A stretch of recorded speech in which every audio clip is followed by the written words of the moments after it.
नमस्कार विद्यार्थी मित्रांनो, तुम्हा सर्वांचं इयत्ता 9वी विषय इंग्रजीमध्ये स्वागत आहे। आज आपण 3.2 द फॉल ऑफ ट्रॉय यावर 10 मार्कची टेस्ट कशी सोडवायची हे अभ्यासणार आहोत। तर पहा, त्याचबरोबर यावर 5 मार्काचं फॉर्मल लेटर ब्लड डोनेशनचं आपण पाहणार आहोत। त्याची लिंक मी डिस्क्रिप्शन बॉक्समध्ये देणार आहे। तर पहा, पहिले आपण काय करायचं आहे, जेव्हाही टेस्ट किंवा कोणताही पेपर आपल्यासमोर आल्यानंतर जेव्हा पॅसेजमधून प्रश्नांची उत्तरं शोधायची असतात तेव्हा आपण सर्वप्रथम पटकन प्रश्न वाचायला हवे आणि नंतर मग आपण पॅसेज वाचायचा, जेणेकरून आपल्याला उत्तरं शोधायला मदत होते। प्रश्न पटकन वाचले की काय होतं, जेव्हा मग आपण उतारा वाचायला घेतो तेव्हा आपल्याला कळतं की या ओळीवर आधारित प्रश्न आहे, मग उत्तर आपल्याला शोधायला चटकन मदत होते। तर पटकन आपण प्रश्न वाचून घेऊया। पहिला प्रश्न आहे क्वेश्चन 1। तर पहा, जेव्हा आपल्याला पॅसेज आहे तो 10 मार्काचा आहे। त्यामध्ये 5 ॲक्टिव्हिटी आहे। ॲक्टिव्हिटी 1, ॲक्टिव्हिटी 2, ॲक्टिव्हिटी 3, ॲक्टिव्हिटी 4 आणि activity 5। A1, A2, A3, A4 आणि A5 असे प्रश्न आहेत। तर पहा, read the passage and do the activity. Question A1 मधले हे आहे। तर पहा, यामध्ये काय आहे, choose the correct option from the brackets. इथे तुम्हाला खाली ब्रॅकेट्समध्ये ऑप्शन दिलेले आहेत, wall, trending, Menelaus, commerce and agriculture. तर हे ऑप्शन जे आहेत हे यातले एक एक तुम्हाला या रिकामी जागामध्ये ठेवायचं आहे। त्यानंतरचा प्रश्न आहे, how were the Trojan protected. Trojan कसे प्रोटेक्ट करत असतात। त्यानंतरचा प्रश्न आहे A3। त्यामध्ये तुम्हाला पाहायचं आहे की ॲडजेक्टिव्ह आहे एका कॉलममध्ये, कॉलम एमध्ये, आणि समोर नाऊन दिलेले आहेत कॉलम बीमध्ये। तर तुम्हाला इथे मधात त्याचा ॲन्सर लिहायचा आहे। तर पहा, ॲडजेक्टिव्ह आहे high, brave, fertile, strong, fortress, peak, fields and soldiers. म्हणजे सोल्जर्स कदाचित ब्रेव असतील यासारखे आपल्याला ॲन्सर इथे लिहायचा आहे। त्यानंतर आहे इन्फिनिटिव्ह आपल्याला लिहायचं आहे। Underline the infinitive in the passage. खाली दिलेल्या वाक्यामध्ये तुम्हाला इन्फिनिटिव्ह असतील ते तुम्हाला अंडरलाईन करायचे आहेत। त्यानंतरचा A5 प्रश्न आहे, do you know one of the words in the ancient India was fought over woman, describe in it. तर असे प्रश्न आहे। त्यानंतर आपल्याला आपला A1 मधले रिकामी जागा वाचायच्या राहिलेल्या आहेत। Troy was a rich blank city in Asia minor. हे इथलं आन्सर आपल्याला शोधायचं आहे। Troy was a strong city protected by its. इथे ब्लँक आहे। Troy was well situated for. इथे सुद्धा ब्लँक दिलेली आहे। Helen was the wife of Greek king इथे दिलेले आहे आणि इथे त्याचे ऑप्शन्स आहेत, याची उत्तर आपल्याला इथे फिलअप करायची आहेत। तर आता आपण पटकन जो पॅसेज आहे तो पॅसेज पाहणार आहोत। तर पहा मुलांनो, पार्ट 1 मधला जो स्टार्टिंगचा पॅसेज आहे, the Iliad is the story of Ilium और ट्रॉय। इथून हा पॅसेज चालू होतो। तर पान क्रमांक 69 वरील जो हा पॅसेज आहे, says continued for the 10 years, इथपर्यंत हा पॅसेज आहे। मग आता आपण पहिल्यांदा प्रश्न वाचल्यानंतर हा नंतर पॅसेज पूर्ण वाचायचा आहे आणि त्याच्यावरची उत्तरे लिहायची आहे। तर पटकन आपण हा पॅसेज वाचून घेऊया। याचा अर्थ तुम्हाला मी पहिले एक्सप्लेन केलेला आहे, त्याची सुद्धा व्हिडिओची लिंक मी तुम्हाला डिस्क्रिप्शनमध्ये देणार आहे। The Iliad is the story of Ilium और Troy. Troy, a rich trading city in Asia Minor near the narrow sea and leads from the Aegean to the Black Sea. Iliad ची ही story आहे। It was well situated both the commerce and agriculture. तर पहा, इथे आपल्याला कुठेतरी रिकामी जागामध्ये सुद्धा कॉमर्स आणि ॲग्रिकल्चर हा शब्द आलेला आहे। जेव्हा आपण उत्तर शोधायला घेऊ तेव्हा लक्षात ठेवा ही ओळ इथे आहे म्हणून। In front of the city was the sea over which sailed the ships to Troy carrying goods and grains. At the back rose the high peak. High आणि पीक ही सुद्धा जोड्या लावणमध्ये आलेल्या मॅच द पेअरमध्ये आलेला शब्द आहे। ऑफ माउंट इडा from which flowed many reverse and stream. The valleys amongst the hills were well watered and fertile with a corn growing fertile fields. Fertile fields हा शब्द सुद्धा आपल्याला मॅच द पेअरमध्ये आहे। Cattle feeding on the rich grass of the meadows while ships fed on the slopes of hills. पहा, त्यानंतरचा passage आहे, round their city the Trojans had build a strong wall so that no enemy should attack them from the sea. The wall was so broad that people could stand and sit walk on it. तुम्हाला माहिती आहे की ट्रोजनने खूप मोठी भिंत बनवली होती ज्यामध्ये लोक बसू सुद्धा चालू शकत होते आणि उभे राहू शकत होते. The great gates stood open and people could go to the sea shore outside and come in as they pleased. But in the time of war, the gates would be closed, and then the city was like a strong fortress. तर इथे ह्या फॉर्ट्रेस हा शब्द सुद्धा आपल्याला match the पेअरमध्ये आलेला आहे. Quite safe from the all attack, protected by the walls surrounding it as well as by the hills behind. हे जो प्रश्न होता आता जो मी पॅसेज वाचला तो ट्रोजन कसं प्रोटेक्ट करत होता आपल्याला याबद्दल दिलेला आहे. Troy was a strong city, strongly protected by its walls, strongly defined by its brave soldiers. But all the kings and heroes of Greece had declared war against the Trojan, because Paris or Prince of Troy had pursued Helen, wife of the Greek king Menelaus. मेनलासची बायको होती Helen. तर मिनेलास ही आपल्या एका रिकाम्या जागेचं उत्तर आहे. To elope with him he had brought her to Troy.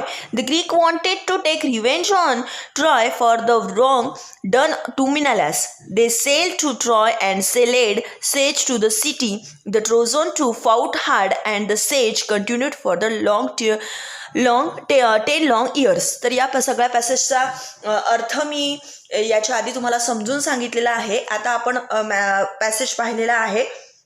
आता पटकन आपण एक प्रश्नांची उत्तर शोधायला घेऊया. तर पहा, द ट्रॉय वॉज रिकामी जागा सिटी इन आशिया मायनर. तर पहा याचं उत्तर आपल्याला पाहायचं आहे. The Troy was rich trending city in Asia minor. Trading इथे आन्सर आहे त्याचं. तर इथे आपल्या ऑप्शनमध्ये सुद्धा ट्रेडिंग हा शब्द दिलेला आहे, तर आपण इथे तो लिहिणार आहोत. ट्रेडिंग हे आन्सर आपण इथे लिहिलेला आहे. नंतर Troy was a strong city protected bye. आता पहा ट्रेडिंग तर आन्सर आपण लिहिलेला आहे. त्यानंतर आहे वॉल, मिनलास, कॉमर्स अँड ॲग्रिकल्चर. तर तुम्हाला माहिती आहे स्ट्रॉंग हा ट्रॉय हा जो शब्द आहे शहर आहे ट्रॉय हे कशाने प्रोटेक्टेड होतं तर इथे दिलेलं आहे की strongly protected by it's wall. आणि आपल्या ऑप्शनमध्ये सुद्धा हे आहे ऑप्शन वॉल. तर मग आपण हे इथे लिहिणार आहोत वॉल. त्यानंतरचं आहे Troy was well situated for. कशासाठी आहे वॉल आणि ट्रेडिंग. तर आन्सर आपण लिहिलेला आहे मेनलास अँड कॉमर्स और ॲग्रिकल्चर. हे इथे 2 ऑप्शन उरलेले आहेत. तर पहा इथे तुम्हाला असं दिसून येईल की it was well situated both for commerce and agriculture. तर मग इथे आपण आन्सर लिहिणार आहोत कॉमर्स अँड ॲग्रिकल्चर. पहा मी इथे आन्सर लिहिलेला आहे कॉमर्स अँड ॲग्रिकल्चर. त्यानंतर Helen was a wife of Greek king. एकच ऑप्शन उरलेला आहे मिनेलास. ते सुद्धा आपल्याला इथे लिहून टाकायचं आहे. त्यानंतरचा आपला प्रश्न आहे how were the Trojans protected. Trojan कशा पद्धतीने युद्ध काळात जनतेचं रक्षण करत होते. तर पहा इथे जो हा दुसरा पॅसेज आहे यामध्ये आपल्याला याचं सगळं उत्तर मिळणार आहे की याचं उत्तर इथे दिलेलं आहे. Round their city the Trojans had build a strong wall so that no enemy should attack them from the sea. म्हणजे ट्रोजन्सनी एक मोठी भिंत शहराच्या भोवती बांधलेली होती ज्यामुळे कोणताही एनिमी शत्रू शहराच्या आतमध्ये येऊ शकत नव्हता. त्यानंतर आपल्याला ह्या 3 लाईन सोडून द्यायच्या आहे आणि इथे लिहायचं आहे in the time of war the gates would be close. म्हणजे युद्धाच्या काळात ते गेट्स बंद होते. And then the city was like a strong fortress. एखाद्या किल्ल्याप्रमाणे ते जी सिटी होती ती बंद झालेली असायची गेट बंद केल्यानंतर.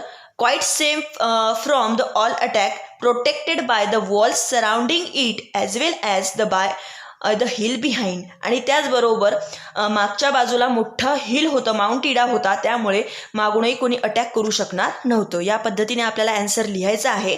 पहा राऊंड देअर सिटीपासून तर सी पर्यंत आणि मग पुन्हा लिहायचं आहे इन द टाईम ऑफ वॉरपासून बिहाइंडपर्यंत. या पद्धतीने मी आन्सर लिहिलेलं आहे. त्यानंतर पहा पुढचा प्रश्न आहे match the adjective in column A with the name nouns in column B. तर पहा इथे आपण पहिले पाहिलं होतं high, brave, fertile, strong, fortress, peak, fields and soldiers. तर पहा आपण पाहिलं होतं की पहिले आपल्याला हायचं पाहायचं आहे. तर इथे तुम्ही पाहू शकता की हाय पीक ऑफ माउंट इडा हे इथे देऊ शकता. तर हाय पीक हे आन्सर येते. तर इथे बी आपल्याला लिहायचं आहे. त्यानंतर ब्रेव, तर ब्रेव आपल्याला माहितीच आहे, ऑलरेडी आपण वाचलेला आहे. सोल्जर, तर इथे आपण सोल्जर लिहिणार आहोत. नंतर आहे फर्टाईल, तर इथे तुम्ही पाहू शकता की इथे दिलेलं आहे मगाशी आपण वाचलं फर्टाईल फील्ड्स. तर आपण इथे फर्टाईल फील्ड्स हे जे आहे ते समोरासमोरच आहे, ते आपण पुन्हा लिहिणार आहोत. नंतर एकच उरलेला आहे फॉर्ट्रेस, स्ट्रॉंग. तरीही मी तुम्हाला एकदा त्याचा आन्सर दाखवून देईल. स्ट्रॉंग इथे आपण वाचलं स्ट्रॉंग फॉर्ट्रेस, आपण इथे ती लिहूया.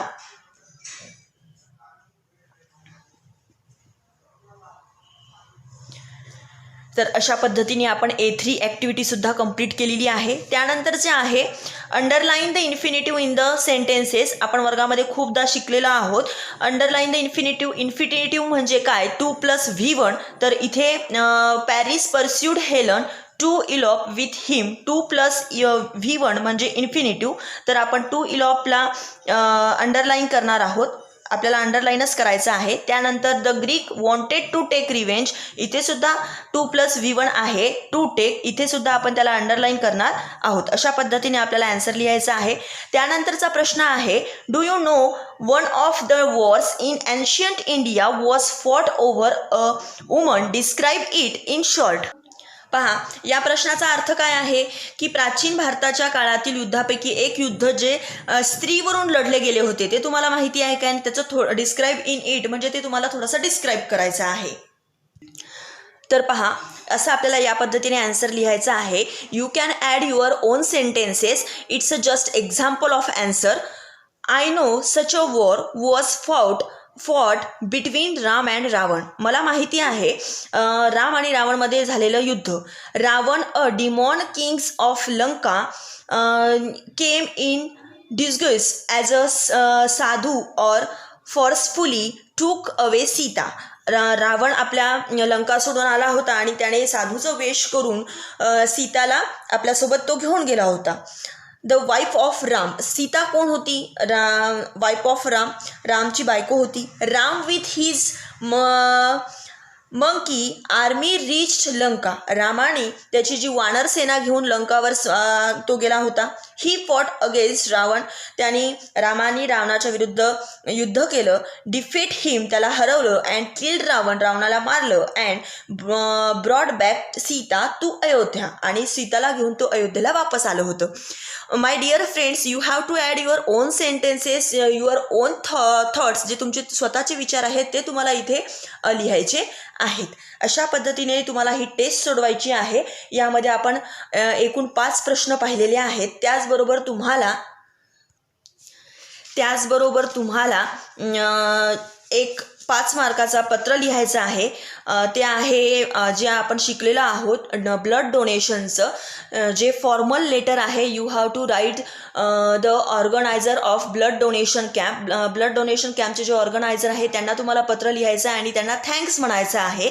तर त्या पत्राची जी मी आधी व्हिडिओ तयार केलेला आहे त्याची लिंक मी डिस्क्रिप्शन बॉक्समध्ये देते आणि तुम्हाला ते पत्रसुद्धा लिहायचं आहे.